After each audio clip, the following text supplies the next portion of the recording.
So housing, migration, and homelessness, addressing a couple of the particular requests that were made by the committee, but also sort of the biggest threat that's going on in Oregon now in terms of a specific threat to the regional economy.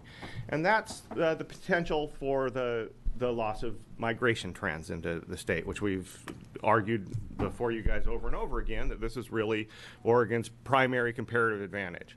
That when jobs are available here, we get folks and that want to move here. And so they bring with them not only just demand for consumer services and retail trade and the like, but more importantly, they bring a supply of skilled labor to the state. And we don't necessarily have MIT or Stanford University here, but we can get an engineer that was trained at those places to move here easily and at a discount relative to other places. And this is a real comparative advantage for our firms. But it's going to become more and more important going forward, largely because of the demographics. Here we're looking at births and deaths in Oregon. And as you see, so the gap between these two lines is what we call the natural rate of population increase.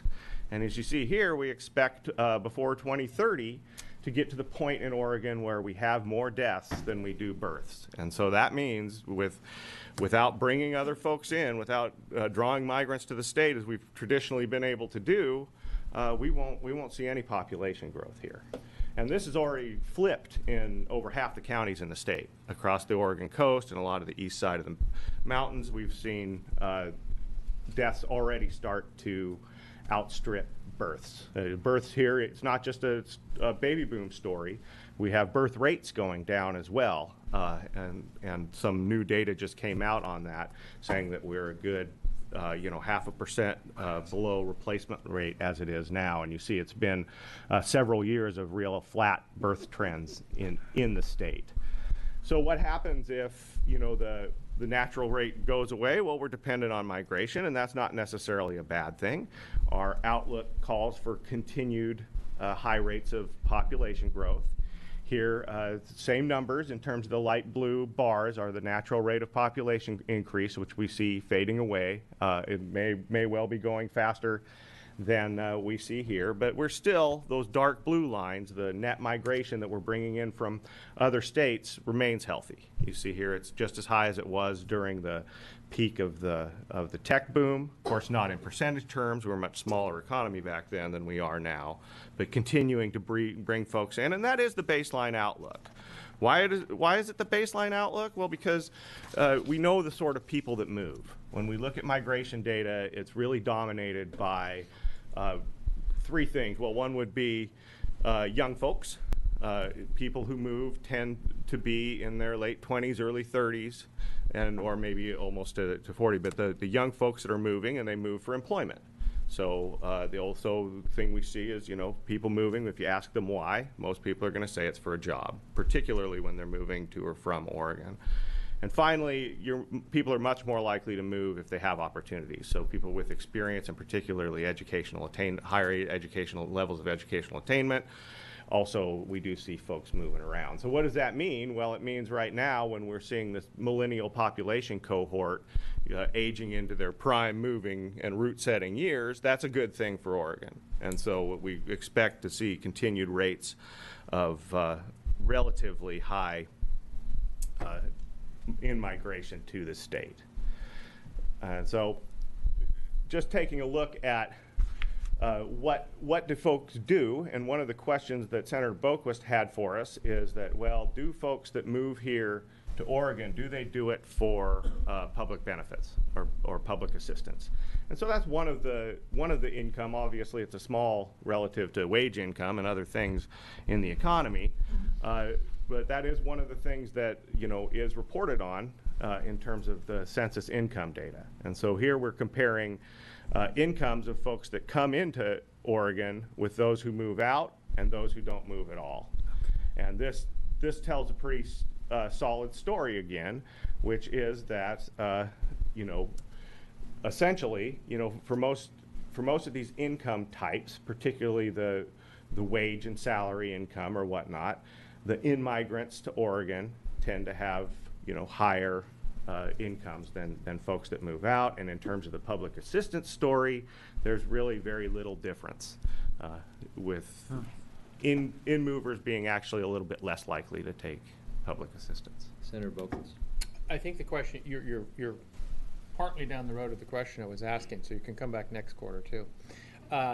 What Josh was pointing out is that in several revenue forecasts and in the newspapers, and I think he's correct, is that we have the migrants coming in many cases don't have jobs. They come here, they bring their skills and they come here, but they don't have a job instantly.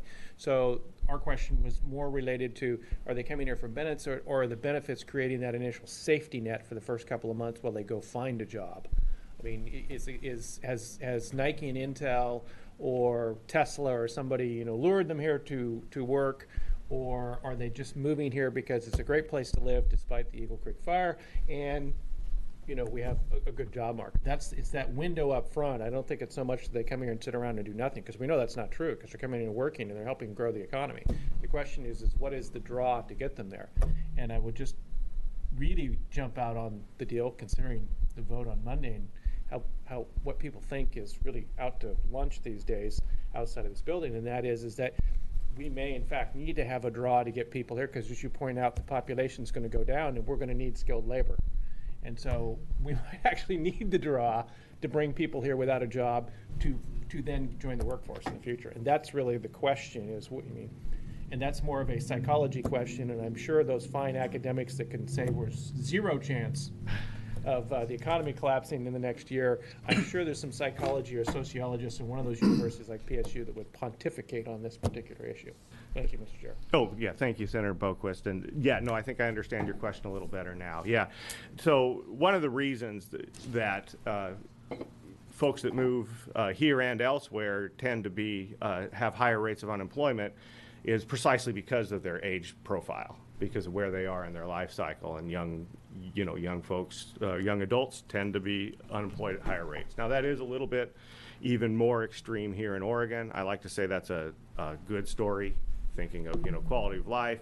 You move here, you get a job here, and my spouse is willing to move here without one. That's not the case for a lot of places. And so I think, some of that is potentially a good story, but I think it's really focused on the real driver is the fact of who's moving, and these are young folks. Representative Smith. Thank you, Mr. Chair, and I apologize for interrupting your forecast, especially as a House member in an important Senate committee.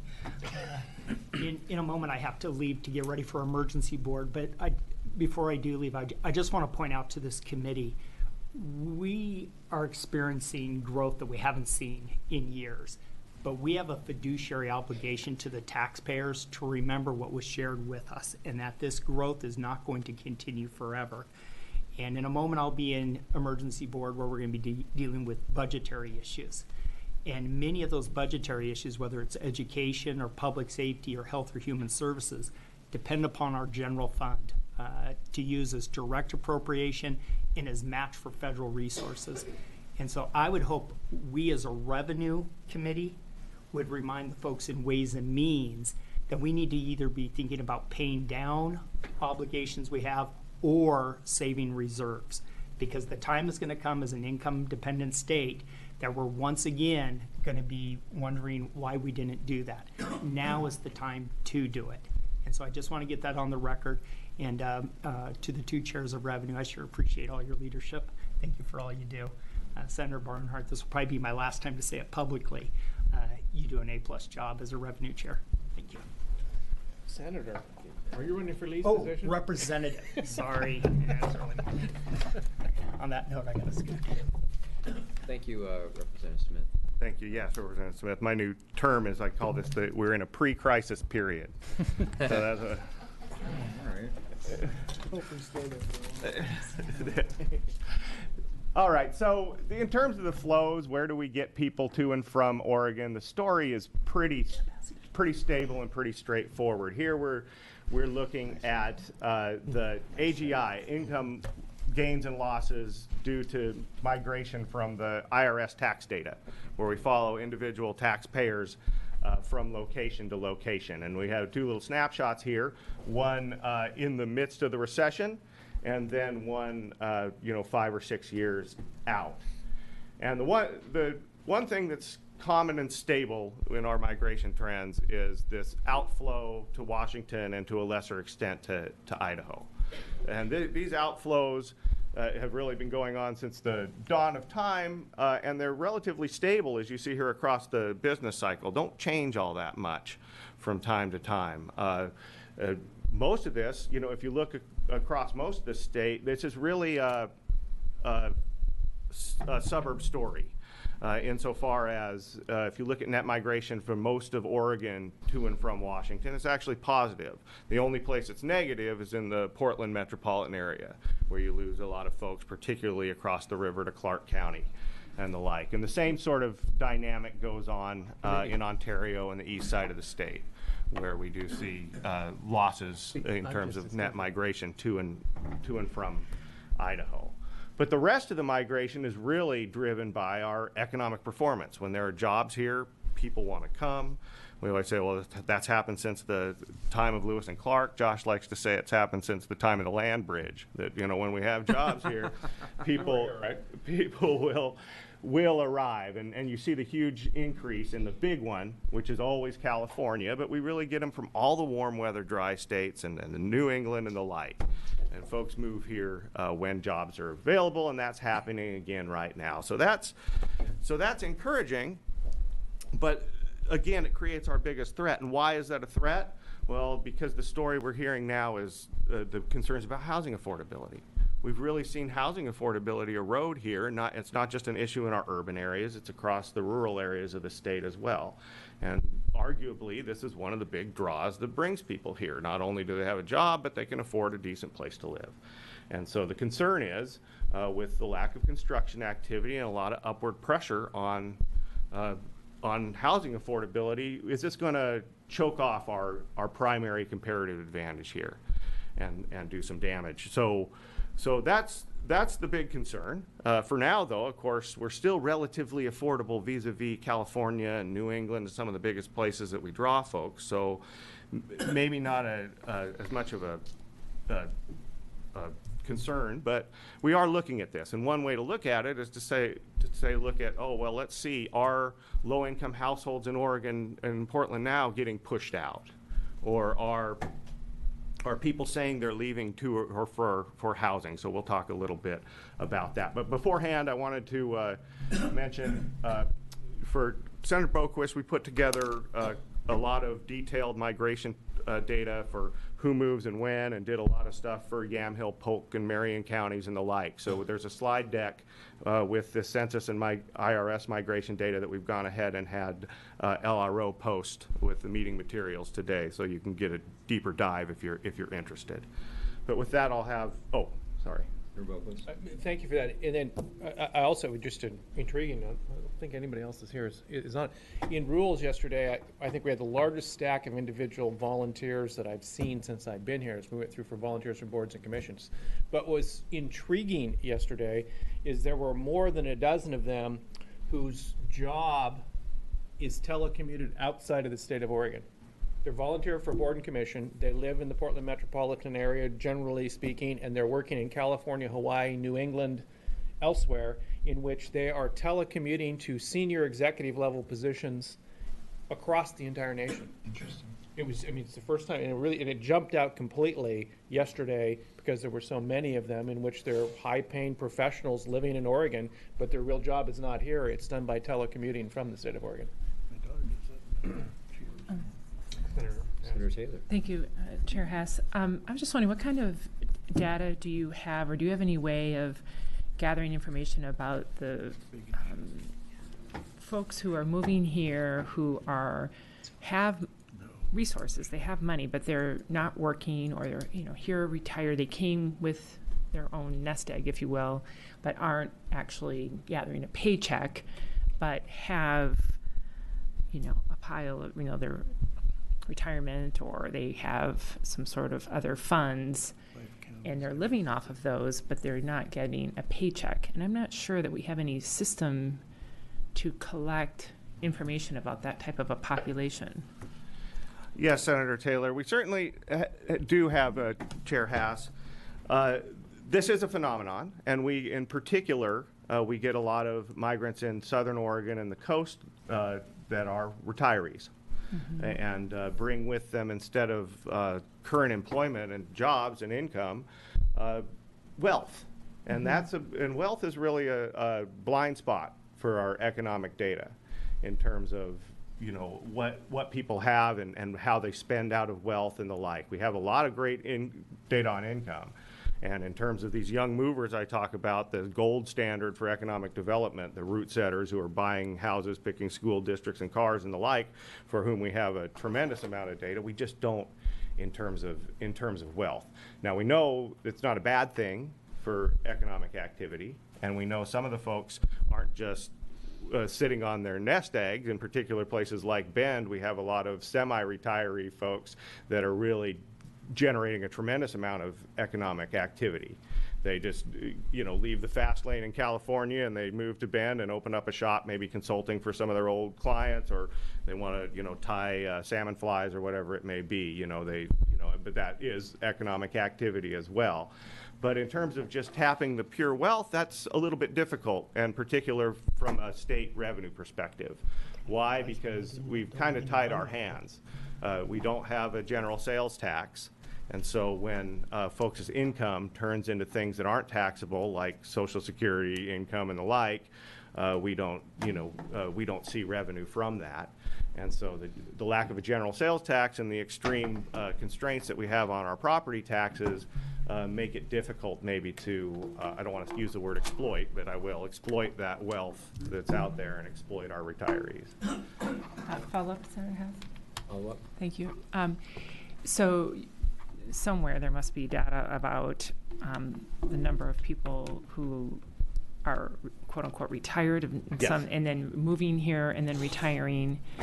And I'm just wondering, because in the Portland area, I don't know if it's just because it's right there in front of my face, or how it may just be really, in the grand scheme of things, a very small percentage. But there's definitely some sort of cohort, I don't know how significant it is, of folks who are moving here and either not working or doing what you say, they've made their money somewhere else and they're here for quality of life, or they're just here retired. And I guess I'm concerned that, or not concerned, but that there's that it's not that they're not contributing to the economy, but their way that their income is being taxed, it's, you know, they're able to preserve their wealth for themselves, I guess. I don't know how to exactly say it, but it just feels that there's something going on there, and that's driving probably the housing costs up so much and things like that in Portland. But I don't know how significant that is, because the housing prices are way too high for what the average income is, and so something else is causing those housing prices to go up, and they're getting their money from somewhere else other than a job, because something's wrong in that calculation, at least it seems to me. That's right, Senator Taylor, and it is, I didn't mean to discount it just because the numbers are dominated by young folk. We certainly do see a lot of net migration of retirees here, and we also recently have seen a tremendous amount of increase in home equity in Portland above and beyond what we've seen in terms I guess that would be the number.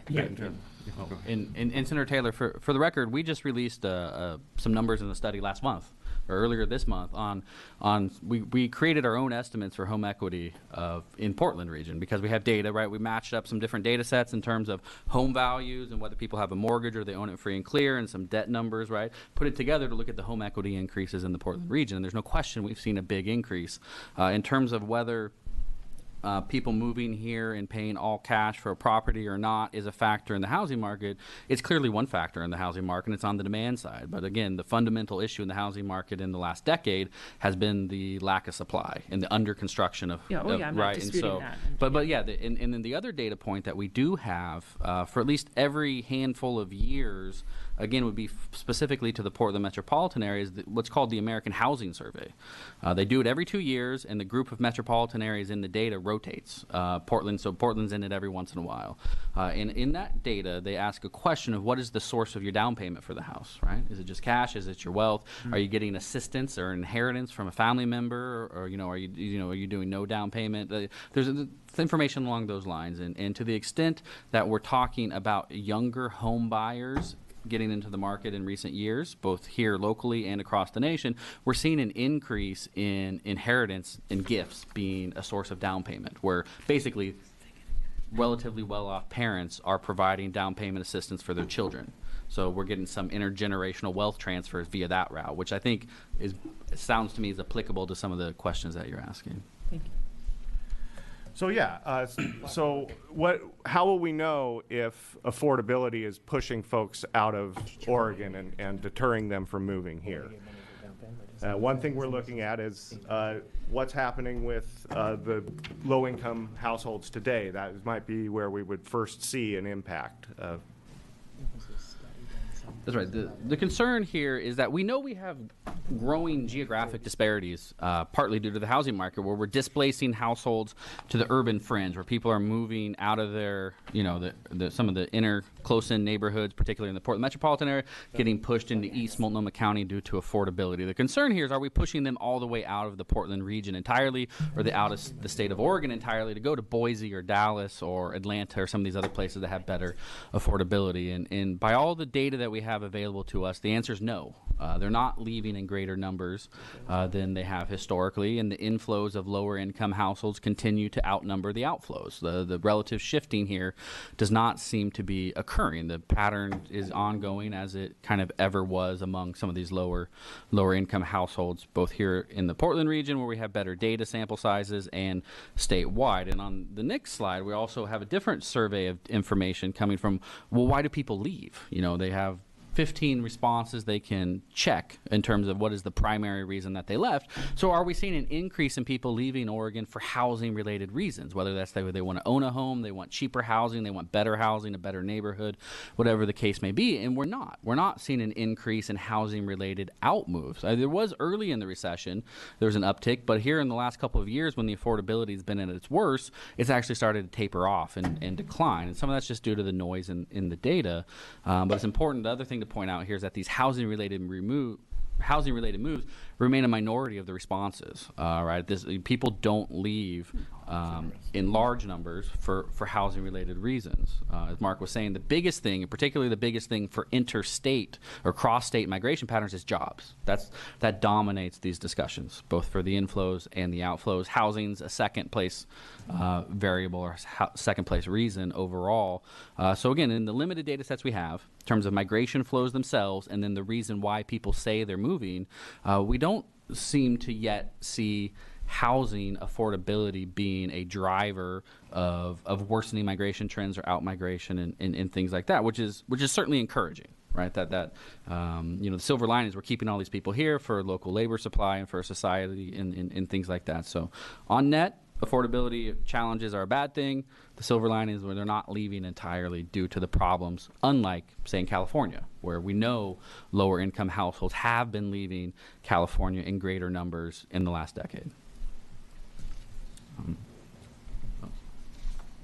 Also along the lines of housing affordability, and something that was brought to the group and from Representative Marsh in particular is homelessness. This is a growing concern. This is a growing issue. We're seeing people talk about it more, and on some measures it maybe has become more visible, particularly in the urban core of some of our metropolitan areas. We have very limited data on homelessness. The best numbers out there that are consistently measured across time and across regions of the state and across regions of the country would be the HUD's point-in-time estimates, where they go out usually in January. I think the most recent one was in February, on a cold winter night, and they try and count people to the best of their abilities, both unsheltered on the streets, under underpasses and tents, things like that, but also in sheltered, which is both emergency shelters and transitional housing. And to the extent that this is the best that we have, the trends over the last decade are encouraging across most of the nation. They're down 10, 15, 20% over the last decade. A lot of the research points to federal policies like Housing First and rapid rehousing, where the goal is to get people into housing as fast as you can, and then once they're there, provide the other wraparound services that they need to address some of the other issues underlying their homeless situation, the reasons why they experience homelessness. That said, in the last... Josh, Senator Bertschiger, did you have a question? Yes, thank you, Mr. Chair. Josh, is there any studies that why are these people homeless? I mean, is there any reason? I mean, I've kind of talked to them in my district and I can't come up with a real answer. Is there an answer out there? No.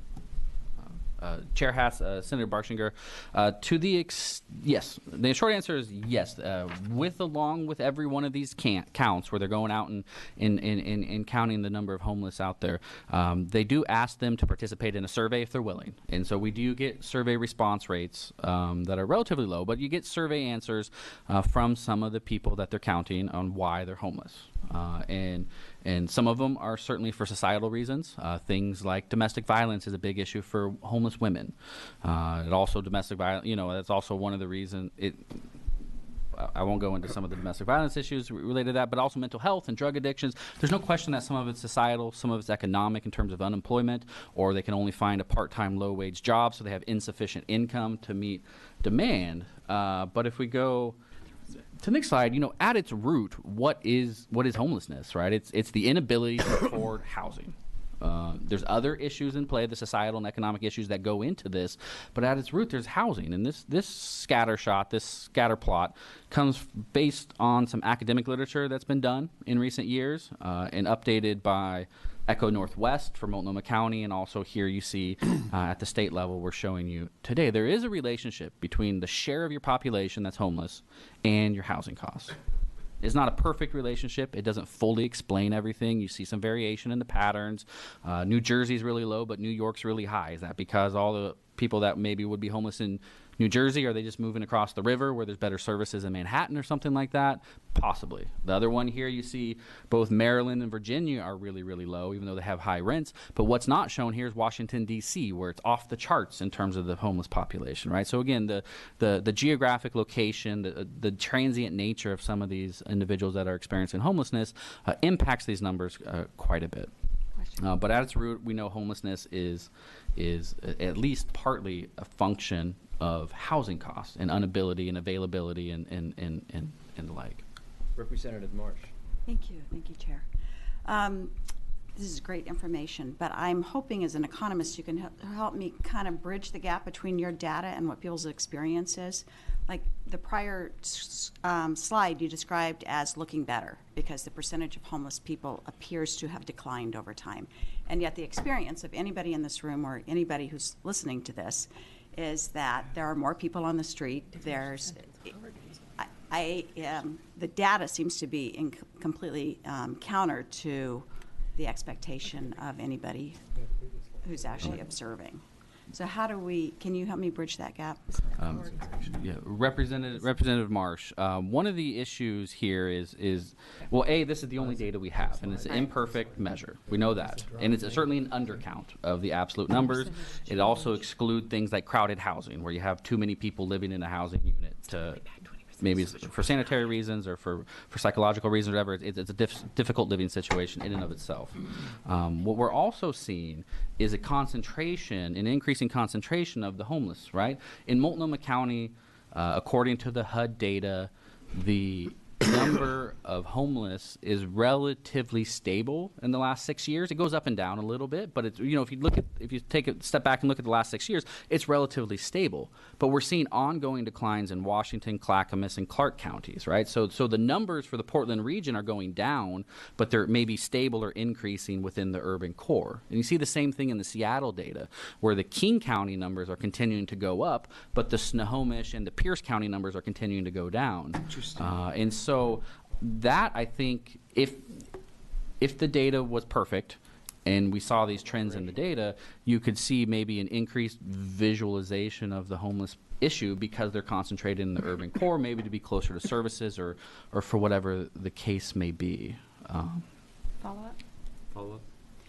And yet I suspect part of this goes back to the limitation of data. We know that I was prompted to ask you to look at this because in our last revenue forecast, when we talked about the decline in unemployment, it was the same day in which data was released indicating that 5% of Oregon school children are homeless.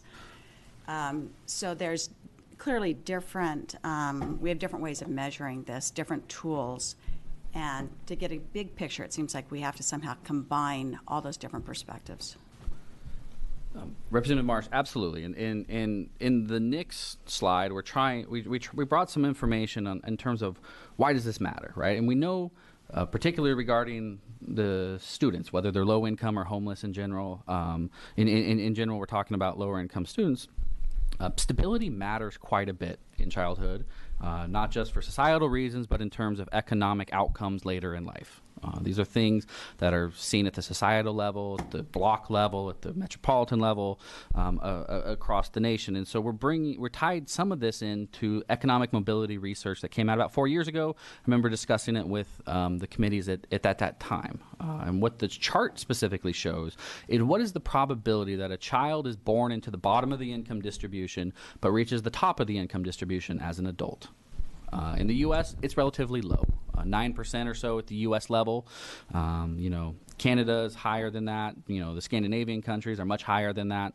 And this has been worsening over time here in the U.S. That said, not all of our communities within Oregon are low on this measure. Some are not. Some, particularly in the eastern counties, eastern parts of the state, look pretty good on this measure. Some of the ones in the southern counties do not look quite as well. But again, what does this mean? These are places that have higher economic mobility share 5 main characteristics based on the research. One of them is residential segregation. That's both income segregation and racial segregation.